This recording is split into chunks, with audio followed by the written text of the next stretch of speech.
제가 저들의 집결과 장애라는 그런 제목으로 나누고자 하는데요. 우리에게 너무나 잘 알려진 사건입니다. 이 중풍병자를 데리고 주님 앞에 온 사건. 근데 왜 지붕에까지 갔는지, 왜 지붕에까지 올라가서 중풍병자를 내려야 했는지, 근데 이에 대한 실체를 누가가 설명을 하고 있는 것 같아요. 먼저 제가 묻겠습니다. 우리 한마음교회 성도님들은요, 여러분 저희가 지금 누가복음을 보고 있는데 저희가 보고 있는 누가복음이 누가가 기록하였다는 것에 얼마나 관심을 갖고 있습니까? 사실 많은 성도님들이 그냥 하나님의 말씀인데 뭐 누가 기록을 하였든 무슨 상관이냐. 저기서 누가는 이제 whoever wrote it, 이게 누가 상관이냐, 누가 기록하였든 그게 무슨 상관이냐. 하나님의 말씀으로만 받아들이면 되지, 이렇게 생각을 하냐, 이렇게 얘기할 수도 있어요. 물론 저도 예전에는 좀 그렇게 좀 생각을 했습니다. 그런데 오늘 저희가 본 본문 같은 경우는요, 이게 이제 이 사건이 마태복음하고 마가복음에도 기록이 되어 있습니다. 거의 비슷한 내용을 다루면서, 왜냐하면 동일한 사건이니까. 그런데 이 사건을 설명하는 데 있어서 마태나 마가 그리고 누가가 각각 이 보충 설명을 좀 더하는 것을 볼 수가 있다는 거죠. 그럼 왜? 조금 더 강조하고 싶은 것이 있는 거죠. 이 말씀을 기록한 이의 의도가 있다는 겁니다. 그렇다면 여러분, 제가 이제 우리가 말씀을 보는 입장에서 오늘은 특별히 저희가 이제 누가복음을 보고 있으니까 지금 누가가 강조를 달리하는 것을 우리가 좀 염두에 두며 말씀을 봐야 되지 않겠냐는 겁니다. 자, 그럼 먼저 보기로 하죠. 오늘 저희가 본문을 보면요, 누가는 몇 사람의 등장인물을 소개합니다. 예수님, 그리고 중풍병자와 그를 데리고 온 친구들. 마가복음에서는 이제 4명을 얘기합니다. 그리고 또한 누가가 여기서 한 부류의 등장인물을 특별히 더하는데 누구냐면요, 17절 말씀 보니까 갈릴리의 각 마을과 유다와 예루살렘에서 온 바리새인, 또 율법 교사들이 앉았는데, 이렇게 전하고 있죠. 여러 지역에서 지금 예루살렘에서까지 온 바리새인들과 율법 교사들이 와서 앉아 있었다, 이렇게 전하고 있습니다. 그럼 왜 무엇보다도 먼저 이를 누가는 설명을 하고 있는지. 사실 본문의 시작은요, 예수님께서 가르치셨다는 것이 시작이었어요. 그래서 많은 이들이 지금 예수님 계신 곳에 왔어요. 근데 특별히 지금 바리새인들 또 율법 교사들이 여러 군데에서 왔다는 거죠. 그러니까 저들이 집안을 지금 채우고 있었던 겁니다. 그래서 어떠한 상황까지 지금 벌어지고 있냐면요, 지금 중풍병자를 예수님께 데리고 왔는데 예수님께 갈 길이 없어서 지금 저들이 지붕을 뚫고 예수님께 가는 그런 현상까지 일어났다는 거죠. 그리고 그 중심에 바리새인들과 율법 교사들이 있었다는 겁니다. 사실 17절에 누가는요, 이 병을 고치는 주의 능력이 예수와 함께 하더라, 이렇게 설명합니다. 그러니까 주님의 지금 병을 고치는 그 능력이 함께 하니까 지금 주님의 손길이 필요한 이들이 지금 주님께 다가갈 수 있는 그런 상황인데 지금 그걸 다가가지 못하고 있는 거죠. 왜? 그 이유는 권위를 갖고 있는 이들이, 종교 지도자들이 주님께 다가오길 절실히 바라는 이들의 길을 막고 있기 때문입니다. 사실 그 당시 저들은, 그러니까 이제 바리새인들이나 율법 교사들은요, 사실 신앙의 지도자들이었어요. 하나님의 말씀을 안다 하며 말씀을 가르치고 신앙의 본이 되어야 하는 이들이었습니다. 하지만 성경은요, 그 당시 바리새인들, 율법 교사들을 꾸중하는, 저들의 잘못된 신앙관을 질책하는 이야기를 많이 담고 있습니다. 왜 그렇습니까? 저들이 하나님을 모르는 이들이라면 사실 우린 관심을 가질 필요가 없어요. 그런데 문제는요, 저들이 하나님을 안다고 하는 이들이라는 거죠. 율법 교사들입니다. 바리새인들은요, 율법을 지키는데 챔피언이라고까지도 우리가 얘기하죠. 사실 저들은요, 하는 일에 대해서도 열정이 있는 이들이었어요. 그러니까 지금 먼 지역에서도 예수님을 체크하기 위해서 온 거 아닙니까? 여러분들 예루살렘에서 갈릴리 지역까지 거의 100마일입니다. 100마일. 그러니까 물론 걸어서 온 거죠. 그렇죠? 100마일 정도를. 그게 얼마나 대단한 열정이냐는 거죠. 그럼 이렇게 열정도 있는데 무엇이 문제가 되겠냐? 혹시 여러분은 그 당시 바리새인이나 율법 교사들은 지금 우리와 전혀 다른 신앙이라고 생각하십니까? 다른 종교, 다른 신앙? 저들도 사실 그 당시는요, 우리와 똑같이 하나님을 믿었어요. 물론 지금은 그리스도를 받아들이지는 않지만 그 당시 우리와 같은 신앙이죠. 하나님을 믿고 그리고 하나님의 말씀을 따르고. 그러니까 뭐가 다릅니까? 다르지 않아요. 사실 어떻게 보면. 하지만 성경은 주님은 저들의 잘못된 신앙관을 지적합니다. 그럼 어떠한 부분에 우리가 좀 그런 것을 우리가 볼 수가 있는지.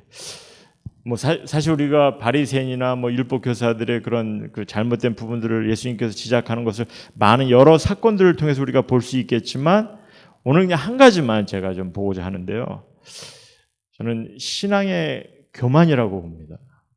여러분은 하나님께서 우리 인간을 통해 가장 싫어하는 것이 무엇이라고 생각하십니까?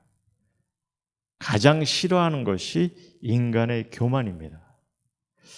그럼 구체적으로 어떤 교만인지 여러분들 누가복음 1장을 보시면 이 아기 예수를 임신한 마리아가 이제 이런 고백을 해요. 어떤 고백을 하냐면 하나님의 팔로 힘을 보이사 마음의 생각이 교만한 자를 흩으셨다 이렇게 얘기합니다. 그러니까 교만이라는 것은요, 이게 어떠한 마음의 생각을 갖고 있는지에서 나오는 거예요. 그러니까 마음의 생각이 어떠한 것을 갖고 있는지에 대해서 이 교만한 마음이 나온다는 거죠. 그렇다면은 바리새인들이나 율법 교사들은 어떠한 교만에 휩싸여 있겠냐는 거죠. 저들은요, 하나님의 말씀을 너무 잘 알고 있다는 그런 교만한 생각을 갖고 있었어요. 이게 말입니다. 하나님의 말씀을 통해서 저들이 하나님의 뜻을 알아가고 있다면 달랐을 거예요. 그거는 좀 달랐을 거예요. 하지만 저들은 스스로가 율법을 너무 잘 알고 있고 잘 지키고 있다는 그런 교만한 생각을 갖고 있었다는 거죠. 그래서 그 생각이 어느 누구보다도 본인들이 우월하며 하나님을 잘 알고 있다 이렇게 어슴을 합니다. 그리고 그 우월함 때문에 저들은 그 누구보다도 복을 받았고 또한 어떤 권위가 있다는 그런 교만한 생각을 갖고 있었죠. 그러니까 그 우월감 때문에 사실 열정도 나오는 거고 또한 교만한 마음이 쌓이는 거죠. 그러니 저들은요, 예수님의 가르침을 배우려는 입장보다는 예수님의 가르침을 들으려는 입장보다는 예수님의 말씀에 꼬투리를 잡으려는 그런 것에 안간힘을 쓴 자입니다. 그리고 자신들의 위치가 다른 누구보다도 심지어 예수님보다도 높이 있다 여겼기 때문에 항상 늘 상석을 차지합니다. 저들의 자리는 늘 남에게 내어주질 않는 그런 모습들을 우리가 볼 수가 있어요.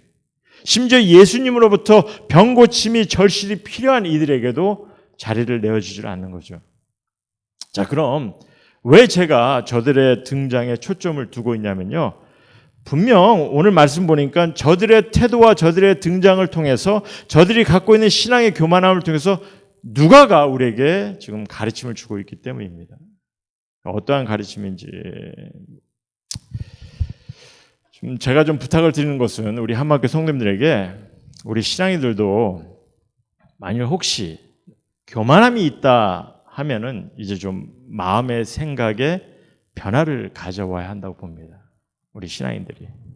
그럼 우리가 가질 수 있는 교만은 어떤 것이겠는지, 어떤 것이 있겠는지. 사실 이것은 이제 제가 좀 나름대로 경험한 것이기 때문에 우리 성도님들께 나눕니다. 제가 좀 전에 신앙에 나름대로 한참 열심을 가졌을 때 가졌던 그런 모습인데 무엇이냐면요. 이 내 중심에만 초점이 되는 신앙이에요. 내 중심에만 초점이 되는 신앙입니다. 좀 더 구체적으로 말씀을 드린다면은 이게 내게 채워지는 것에만 내가 만족할 수 있는 것에만 초점을 두는 거죠. 그리고 내가 모든 종교 생활을 이렇게 마스터하고 있다는 그런 자부심. 그래서 내가 성장해 보이고 내가 능력이 있어 보이는 것에만 초점이 되는 그런 신앙입니다. 일단 여기서 좀 오해를 하지 않으셨으면 합니다. 제가 성도님들께 뭐 신앙의 성숙을 추구하지 말라는 것이 아니에요. 신앙의 열매를 맺지 말라는 것이 아닙니다. 제가 부탁드리는 말씀은요, 내 주장, 내 생각이 옳다는 그런 생각 속에 내가 원하는 것만, 내게 만족이 되는 것만, 내게 익숙한 것만 얻으려고 하는 그런 마음이라는 거죠. 그래서 이게 말씀이든 성경 말씀이든 신앙 성장이든 내 중심에만 초점이 되는 그런 생각, 이러한 생각이 내게 교만한 마음을 갖게 하고 있다는 겁니다. 그러기에 이런 신앙에서 벗어나야 한다는 거예요. 쉬운 예로 우리가 하나님의 말씀을 볼 때, 이게 내게 도움이 되고 내게 힘이 되는, 내 삶의 도전이 되는 그런 말씀만, 그런 초점만, 그런 것에만 초점을 두려 하는 경향이 너무 많아요. 우리가 보면 이 말씀을 통해서 내게 과연 어떤 힘을 주고 있는지, 사실 하나님께 주신 말씀이잖아요. 근데 이게 하나님께서 우리에게 주신 말씀입니다. 무엇 때문에? 우리가 하나님을, 주님을 바라볼 수 있기를 뜻하시며 주신 말씀이에요. 그러니까 이 말씀을 볼 때 내가가 초점이 아니라는 거죠. 이 말씀은 내가가 아니에요. 내게 주신 말씀보다는 이 말씀은요, 우리에게 주님을, 하나님의 뜻하심을 우리가 어떻게 보여주고 있는지, 또 말씀이 무엇을 가르치기 위해서 주신 말씀인지 이에 초점이 돼야 되는 것입니다. 그래야 우리는 하나님께 시선을 돌릴 수 있고, 그리고 또한 하나님께 진리 가운데 예배를 드릴 수 있는 거죠. 오늘 누가는요, 지금 바리새인들, 율법 교사들, 그것도 여러 각 곳에서 온 이런 이들이 비록 지금 예수님 바로 앞에 예수님의 가르침을 그러니까 예수님 바로 앞에 앉아서 예수님의 가르침을 듣는 것 같지만 정작 저들은 자신들의 위치만 세우고 자신들의 필요만 찾으려 하는, 그래서 정작 주님의 손길이 필요한 이들을 막고 있는, 정말 예수님께 가까이 가야 할 이들에게 장애가 되고 있는 것을 우리에게 지금 보여주고 있다는 겁니다. 얼마나 주님께 가까이 가기가 힘들었으면, 얼마나 답답했으면 중풍병자를 데려온 친구들이 얼마나 간절했으면 지붕을 뚫을 생각을 하냐는 거죠. 오죽했으면.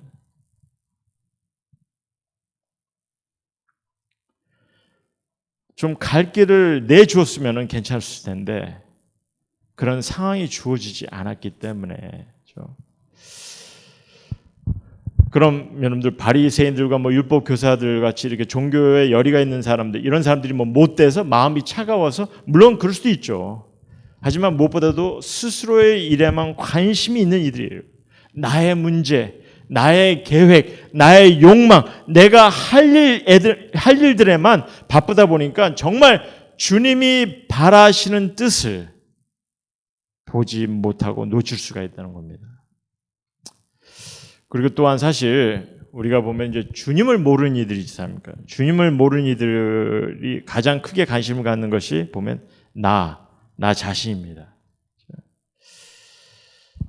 근데 어떻게 보면은 주님을 알지 못하는 이들이 그런 것에 너무나 익숙해 있다 보니까 내 자신의 성공, 내 자신의 성취, 나의 만족, 나의 미래, 이런 것에 너무나 익숙해 있다 보니까 그런 생각 때문에, 나 중심적인 생각 때문에 때로는 하나님의 말씀이 와닿지 않을 때가 너무 많아요. 그들에게는.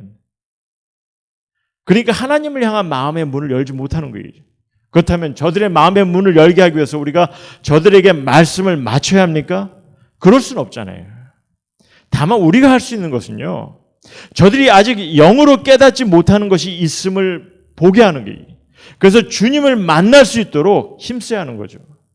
오늘 본문이 이러한 것을 어떻게 감당하는지, 이런 것들을 어떻게 지혜롭게 하는 이들이 있는지를 우리에게 또한 소개하고 있는 것입니다. 바로 중풍병자를 데려온 친구들이라는 거죠. 저들은요, 지금 마음은 있으나 지금 몸이 말을 듣지 않는, 그래서 괴로워하는 그런 중풍 걸린 사람들을 중풍 걸린 친구를 돕기를 오랫동안 소원했어요.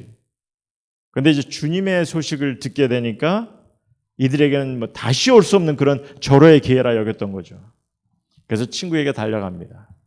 친구야, 예수께 가자. 그리고 고면합니다. 아니, 아마도 이 강제적으로 데려온 것 같아요. 왜냐하면 저 친구들이 그 중풍 걸린 친구를 지금 침상에 누인 채로 들고 왔다고 그렇게 성경은 적고 있거든요. 그런데 와 보니까 어떻습니까? 사람들로 꽉 차 있는 길이. 그러니 갈등이 되겠죠. 이렇게 들어가지 못하니까 우리가 돌아가야 하는지 하면서 아마 중풍 걸린 이는 아마 그 상황이 미안했을 겁니다. 좌절도 되었겠죠. 그렇지만 저들은 포기하지 않고 이런 결정을 내리죠. 여기까지 왔는데 양해를 구하고 지붕을 뚫고 들어가자는 거예요. 얼마나 대담한 결정입니까? 사실 쉬운 결정은 아니었을 거예요. 아마 욕을 먹을 어떤 처분을 받아야 될 그럴 것을 감수해야 될 그런 결정이었습니다. 왜냐하면 지금 예수님께 가까이 갈 수 없는 이유가 지금 각 지역에서 종교 지도자들이 바리새인들과 율법 교사들이 들어와 앉아 있는 것이거든요. 그러니까 이런 종교 지도자들이 보았을 때 가만두겠어요? 하지만 저들에게 중요한 것은 친구를 구하는 것이 가장 중요한 일이었기 때문에 무엇보다도. 그래서 저들은요, 과감하게 지붕에 올라가서 지붕을 뚫고 친구를 예수님께 내려보냅니다. 그리고 예수님께서도 중풍병자를 데려온 그런 친구들의 믿음을 보시고 병을 치유해 주시죠. 많은 병이 그렇겠지만 특별히 중풍은요, 자기 뜻대로 자기 마음대로 움직이지 못하는 그런 병입니다. 그러기에 누군가의 도움이 절실히 필요한 그런 병이에요. 만약 여러분이 이런 어려움에 빠져 있었다면 어떻게 생각하시겠어요? 물론 상상하기도 원치 않으시겠죠. 그러니 이게 주님을 모르는 이들은 어떻게 했냐는 거죠. 주의 도움이 필요한 이들은 어떻게 했습니까? 특별히 주님을 모르는 이들은요, 솔직한 얘기로 영적으로 마비된 이들이, 그러기에 영원한 삶의 소망이 없는 이들입니다. 그리고 삶의 어려움을 겪는 이들은요, 그 어려움 때문에 영원한 삶의 소망을 잊어버릴 수도 있는 이들이고요. 그럼 더러는 특별히 이제 신앙에 관심이 없는 이들이 그런 얘기를 합니다. 그 영의 세계를 어떻게 아냐고 그렇게 물어요. 그리고 그 영원한 삶에 들어가는 것을 누가 정하냐고 그렇게 묻습니다. 죽어보지 않고 어떻게 아냐는 거죠. 아마 그런 질문을 아마 들어보신 분들 계실 거예요. 맞는 말이에요, 사실은. 저도 죽어보지 않았으니까 대답할 자격은 없어요, 사실은. 근데 거기에 대한 제가 받아들일 수 있는 그런 해답은 뭐냐면은 지금 예수님의 놀랍고 담대한 가르침, 그리고 그가 보여주신 능력입니다. 먼저 예수님은요, 어느 누구보다도, 우리가 성경을 통해서 예수님의 가르침을 보면 예수님은요, 어느 누구보다도 천국에 관해서, 영의 세계에 관해서 많은 것을 가르치셨어요. 그리고 심지어 귀신 들린 자들도 고치시는 것을 우리가 보았죠. 그런데 성경에는요, 예수님 같이 이런 영적 세계를 많이 다룬 이가 없습니다. 예수님밖에 없어요, 사실은. 이런 영의 세계를 그렇게 정말 리얼하게 다루신 분은 예수님밖에 없다는 거죠. 왜 그렇습니까? 우리가 이해할 수 있는 바로는 그는 하나님의 아들로 이 땅에 오신 분이시기 때문에, 영의 세계를 아시는 분이기 때문에 그가 영의 세계를 가르치신 거죠.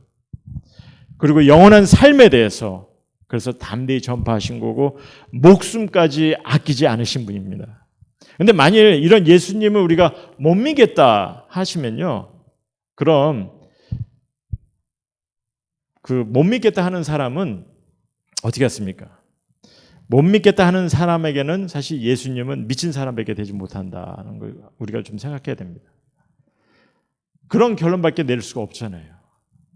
우리는 영의 세계를 믿지 못하겠는데 예수님은 영의 세계를 엄청 전하셨거든요. 가르치셨거든요. 그러니까 정신 나간 사람으로밖에 볼 수 없는 거죠.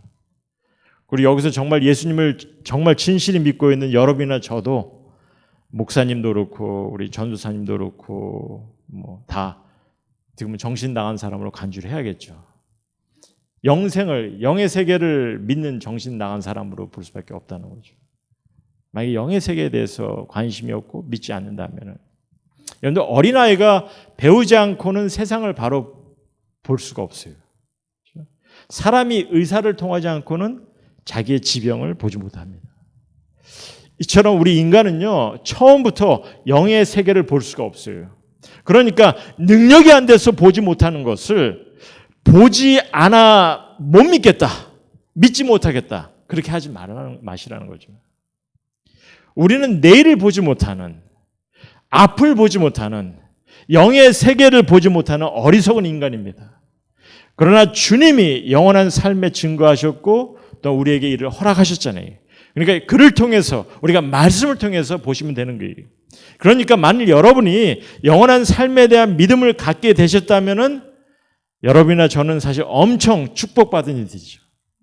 엄청 축복받은 일이에요. 영의 세계에 대해서 우리가 정말 믿음을 가졌다면은. 그렇지만 그 받은 은혜를, 그 사랑을 그냥 스스로만 간직할 수 없다는 거죠. 그러니 특별히 지금 주의 주님을 모르는 영혼들, 힘들어하는 이들, 삶의 어려움을 겪는 이들을 바라보며 관심을 가지시고 그들을 향해 측은한 마음을 갖기를 지금 성경 우리에게 부탁하고 있습니다. 영어로 이제 compassion이라는 말이 사실 함께 아파하는 거예요. 아파하는 거예요. 그래서 배고픈 사람을 볼 때 배고픈 사람의 마음을 느끼는 것처럼, 병든 사람을 볼 때 그 사람의 마음, 아픈 마음을 느끼는 것처럼 그런 마음을 갖기를 원하십니다. 여러분이 잘 아는 아브라함 링컨 같은 경우는 사실 노예 해방을 하게 된 그 가장 큰 동기가 뭐였습니까? 우연히 그는 뉴올리언스에 가서 노예 시장을 보게 됐어요. 거기서 한 가족이 여기저기 팔려가는 것을 그가 그 비참한 광경을 목격했기 때문에 그는 그들을 향해 컴패션 하트를 갖게 된 거죠. 만일 중풍병자를 데리고 온 이들이 그 친구에 대한 관심이 없었다면은, 측은히 여기는 그런 마음이 없었다면은, 한마디로 사랑과 열정이 없었다면 결코 그는 주님 앞에 올 수 없었던 거죠. 결코 고침을 경험할 수 없는 이가 된 거죠. 그러니까 우리 신앙인들도, 우리 한마음교회도 사실 이 마음부터 먼저 품자는 겁니다. 나 오늘 뭐 채워지지가 않아, 나 만족이 안 돼, 내가 먼저 이게 아니라 주의를 보자는 게, 정말 스스로 구원을 얻을 기회를 찾지 못하는, 정말 혼자 힘을 얻지 못하는, 한마디로 도움이 필요한 이들이 있지 않은지, 무엇보다도 그들에게 먼저 관심을 갖고 측은한 마음을 갖고 손을 내미는 그 일을 먼저 하는 그런 우리 한마음 공동체가 되기를 소원하는 겁니다. 자, 그럼 마지막으로 본문의 주인공을 좀 생각했으면 하는데요. 누구입니까, 주인공이? 중풍병자? 아니죠. 중풍병자의 친구들도 주인공이 아니에요. 이 본문의 주인공은 예수님입니다. 사실 저는요, 이 본문에서 좀 이런 부분이 너무 답답해요. 뭐냐면요, 보통 이 본문을 통해서 많이 집중하는 것이 이 중풍병자들의 친구, 그들의 믿음입니다. 그리고 그들의 믿음 때문에 중풍병자가 고침을 받았다는, 거기에 초점을 많이 둬요. 그래서 더러는 이렇게 나의 믿음을 통해 내가 사랑하는 이가 구원을 받을 수 있다는 그런 논리까지 주장하고 가르치려 합니다. 그런데 아니에요. 아닙니다.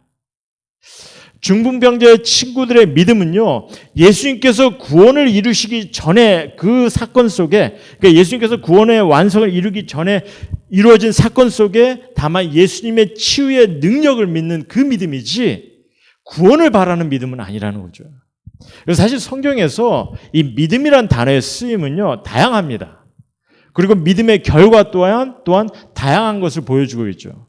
예를 들어서 야고보는 귀신들도 하나님을 믿는다 그러죠. 믿고 떤다 이렇게 얘기하죠. 믿었는데 저들은 떨고 있다는 거죠. 그게 결과예요. 복음서에서 병자들이 예수님의 치유의 능력을 믿었고 그 믿음의 결과가 뭐였냐면 병나음을 받은 것입니다. 그러니까 정말 중요한 것은 내가 무엇을 믿고 있는지가 중요한 거죠. 그래서 구원의 역사는, 영생의 구원은요, 무엇을 믿는 것입니까? 영생의 구원은요, 예수 그리스도께서 내 죄를 대신해서 내 죄의 용서를 위해서 내가 감당해야 될 그런 심판의 형벌을 대신하셨고, 예수님께서 그 대신하시기 위해 십자가의 희생을 당하셨으며 죽은 지 3일 만에 부활하셔서 우리에게 영생의 소망을 주셨어요. 그래서 이제 내가 그 주님을, 내 죄를 대신한 주님을 내가 구세주로 믿고 나의 메시아로 믿고 나의 하나님으로 믿고 영접한다면 내게 영생의 소망이 주어짐을, 아니 이미 주어졌음을 믿는 그 믿음을 우리 성경은 우리에게 믿음이라고 말씀하고 있는 거죠. 그럼 왜 예수님께서 20절에 그들의 믿음을 보시고 이르시되 이 사람아 내 죄사함을 받았니라 라고 하셨는지, 사실 이 이유를 본문이 사실 잘 설명해 주고 있습니다. 무엇보다도 예수님께서 이 주어진 상황을 통해서 어떠한 상황입니까? 지금 각 지역에서 종교 지도자들이 다 집결한 상황이거든요. 그래서 그들에게 예수님께서 이 땅에 오신 목적이 무엇인지를 전하고 계시는 겁니다. 그럼 예수님께서 이 땅에 오신 궁극적인 목적이 무엇입니까? 인간의 구원이죠. 그러게 예수님께서는요, 당신 스스로가 우리 인간의 죄를 사하실 수 있는 그런 권세가 있는 분이라는 것을 특별히 많은 종교 지도자들 앞에서 선포하신 거죠. 사실 그 당시만 해도 이 병이라는 것은 하나님의 저주요, 죄로 말미암았다는 그런 인식들을 많이 갖고 있었어요. 그러니까 그런 상황에, 그렇기 때문에 예수님께서는 병을 고쳐주시면서 당신께서 죄사함을 줄 수 있는 그런 하나님의 아들이심을 선포하십니다. 어떻게 여러분은요, 이 땅의 인간 중에 우리 인간 중에 누군가의 죄를 사할 수 있는 그런 이가 존재한다고 생각하십니까? 우리 인간이? 내게 진 죄를 내가 용서는 해줄 수 있지만 사실 모든 인간의 죄를 내가 사할 수 있는 그런 능력은 없어요. 그렇죠? 우리 인간은요, 그 어느 누구도 죄를 사할 수 있는 그런 권세가 없어요. 그 존재가 못 돼요. 죄의 사하심은 오직 하나님만이 할 수 있는 겁니다. 그러니까 예수님께서 중풍병자에게 내가 죄사함을 받았노라 하니까 바로 종교 지도자들이 뭐라고 합니까? 21절을 보니까 이 신성모독하는 자가 누구냐? 오직 하나님 외에 누가 능히 죄를 사하겠느냐? 그렇게 얘기하죠. 그때 예수님께서 단호히 말씀하시는 거죠. 그러나 인자가 땅에서 죄를 사하는 권세가 있는 줄을 너희로 알게 하리라. 예수님께서는요, 중풍병자의 친구들의 믿음을 보시고 말씀하셨습니다. 많은 이들이 보는 가운데 이 사람아 내 죄사함을 받았느니라.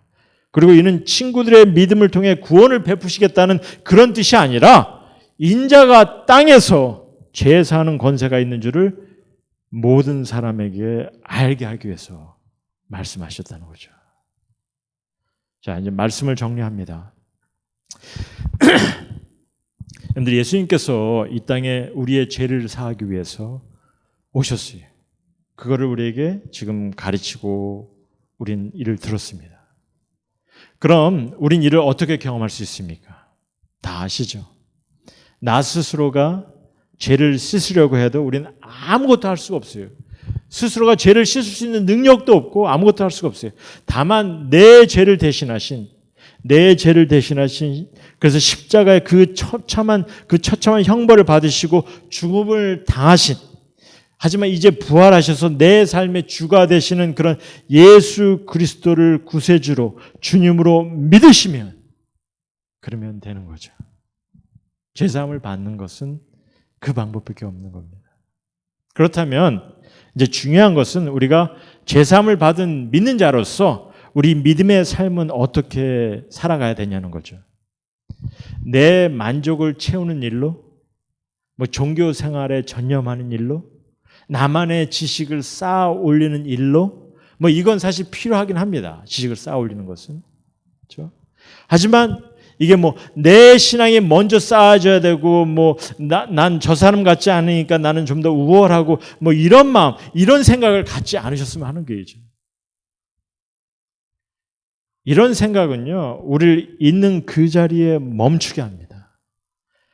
우리를 고인물도 되게 해요. 아니, 주님을 찾는 이들에게 장애물이 될 수 있다는 겁니다. 우리 한마음교회 공동체가 함께 가져야 할 그런 믿음의 삶은요, 우리가 함께 가져야 될 믿음의 삶은요, 중풍병자를 데리고 온 그 친구들 같이 좀 함께 우리가 마음을 합하고 함께 열정을 품고 함께 주님의 사랑을 나누고 함께 필요로 하는 그런 영혼들을 섬겨야 하는 그런 공동체가 되어야 됩니다. 때로는 그 일을 혼자 할 수가 없잖아요. 그래서 4명의 친구들이 데려옵니다. 혼자 감당할 수 없는 일이기 때문에. 그래서 그런 일들을 함께 주님의 교회에서 행해 나가고 이루어가기를 주님께서 원하시는 거죠.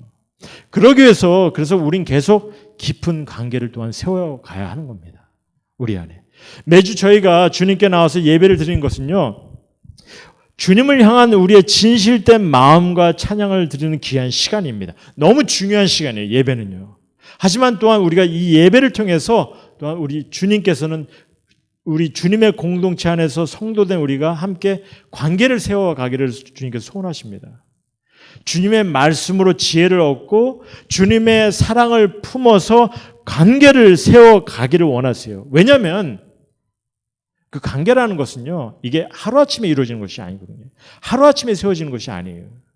제가 매주 함께 모여서 수년을, 오랜 기간을 세워지는 것이 그것이 관계라는 거죠. 서로 만나고 서로 대화하고 서로 기도하고 서로 알아가고 때로는 캠핑도 가고 그래서 그렇게 해야만 서로 관계가 세워지는 거잖아요. 그리고 또한 그렇게 관계를 세워나갈 때 그때 우리는 친구를 위해서 또 서로를 위해서 지붕까지 뚫을 수 있는 그런 용기를, 그런 열정을 나눌 수 있게 되는 거죠. 이게 주님의 교회입니다. 이게 주님의 공동체가 되어가는 거예요. 그리고 또한 주님은요, 우리 주위에 이렇게 영적으로 마비된 자들을 찾기를 원하세요. 삶이 힘들고 어려운 이들에게 도움이 주기를 원하십니다. 돌아보길 원하세요. 근데 그를 위해서는 우리가 먼저 무엇보다도 우리 안에 하나가 된 주님의 사랑을 경험하고 우리 몸소 깨닫고 섬길 수 있는 자들이 돼야 되는 거죠. 간혹 우리는요, 정말 이 사람은 희망이 없다, 이런 생각을 할 때가 있어요. 결코 주님 앞에 희망 없는 이는 없어요. 갈보리 언덕에서 죽어가던 강도도 구원을 받았어요. 저 사람을 향한 하나님의 사랑과 은혜를 내가 누군데 판단하냐는 거죠. 우린 판단할 수가 없어요. 가정할 수가 없어요. 그렇죠? 그래서 성경은 예수님께서는 사람의 힘으로 할 수 없지만 하나님께서는 다 할 수 있다 이렇게 가르치십니다. 다만 우리가 주님을 믿는 믿음 안에서 우리가 정말 그들을 향한 이 열정, 그들을 향한 올바른 마음을 가져야 되는 것이 중요한 것이고, 이를 위해서 우리가 정말 서로 협력하고 주님의 사랑 안에서 하나가 될 수 있는 것에 먼저 힘써야 되는 것이 중요하다는 거죠. 중풍 걸린 친구들은요, 자세히 보니까 저들은 일단 기회를 보았고 또 마음을 먹었고 준비하였고 또한 계획도 하였다는 겁니다. 사실 우리는 이렇게 좀 바삐 살아가는 그런 삶입니다. 근데 이렇게 바삐 삶을 살아갈수록 우리가 지혜롭게 또 기회를 이용해야 되는데 우리가 좀 그럴 때 좀 많이. 근데 이제 중요한 것은 내 스스로가 나 스스로의 신앙과 나의 어떤 만족과 내게 채워지는 것에만 초점을 두다 보면요, 바삐 살아가는 건 다 똑같아요. 하지만 내 신앙에서 내게만 초점이 된다 하면은 정말 주님이 뜻하시고 주님이 원한 일을 우리는 함께 할 수 없는 거죠. 중풍병자를 데리고 온 친구들이 들어갈 수가 없었어요. 저들은 결코 좌절하지 않고 포기하지 않습니다. 포기하기는 너무나 중요한 일이기 때문에 한 영혼을 세우는 것도 또 서로를 위해서 하나님의 사랑을 나누는 것도 서로를 위해 섬기는 것도 이것도 포기하기엔 너무나 중요한 일이기 때문에 우리가 이 일에 함께 전념해야 된다는 거죠. 저들은 지붕에 올라가 톱도 없고 연장도 없이 손으로 지붕을 벗겼습니다. 어이가 없이 보일 수 있지만 저들은 포기하지 않고 최선을 다했다는 거죠. 어떠한 방법을 써서라도 친구를 예수님 앞으로 데려오기 위해서 가진 수단을 다 썼다는 거예요. 사람이 건물보다 귀하기 때문에, 사람이 건물보다 귀하기 때문에 그 사람을 위해서 최선을 다합니다. 여러분께서 성경을 우리가 함께 좀 계속 나누겠지만 우리가 하나님의 말씀을 통해서 보시면은 정말 주님께서 뜻하시는 것은 그렇게 어려운 것은 아닙니다. 우리에게 정말 필요한 것이 무엇인지를 말씀을 통해서 우리에게 바로 주셨어요. 내 자신에게 초점이 아니라 내 자신만의 만족을 위한 것이 아니라 정말 우리가 서로를 위해서 하나님의 뜻을 함께 이루어가기를 원하십니다. 그리고 그를 위해서는 우리가 말씀을 통해서 하나님을 볼 수 있어야 되고 말씀을 통해서 하나님의 가르침을 먼저 깨달을 수 있는 지혜로운 자가 되기 원하세요. 그리고 우리가 이러한 하나님의 뜻을 보지 못한다면 우리는 그 당시 종교 지도자들과 같은 그런 이들의 행동을 반복할 수밖에 없다는 거죠. 이런 어리석은 그런 모습이 아니라 정말 주님의 뜻을 바로 보고 주님께서 이 땅에 오신 목적을 우리 삶 속에 또한 경험하면서 주님의 뜻을 늘 우리 삶 속에 함께 이루어가는, 그래서 주님의 사랑이 여러분 삶 속에 온전히 채워지는 우리 한마음교회 성도님 모두가 되기를 주님의 이름으로 소원합니다.